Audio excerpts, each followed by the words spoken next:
போயிடுச்சு. அதனால நீ எனக்கு நல்லது பண்றதா நினைச்சு ரிஷி கிட்ட போய் தேவையில்லாம பிரச்சனை பண்ணி உன் லைஃபுக்கு எடுத்துக்காத.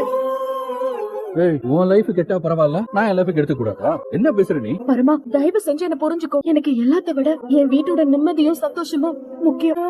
அத நடக்க போற இந்த கல்யாணத்துலதான் இருக்கு. அத கெடுத்துடாத. நான் பாத்துக்கிறேன், விட்டுரு.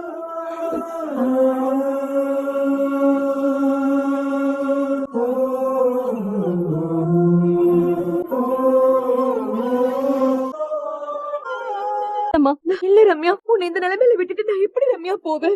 நான் என்ன பாத்துக்கிறேம்மா. அதான் எனக்கு நினைவு வந்துருச்சுல்ல. நீ என்ன பத்தி கவலைப்படாத. இளமதிக்கு நம்ம செய்யற நன்றி கடன் இதுதாம்மா. போமா, நீ போய் எப்படியாவது கல்யாணத்தை நிறுத்திடுமா. இரு ரம்யா. சரி, நான் உடனே போய் நடந்த விஷயத்த இளமதி கிட்ட சொல்றேன். நீ பத்திரமா இரு. சிஸ்டர், நான் அர்ஜென்ட்டா வெளியே போகணும்.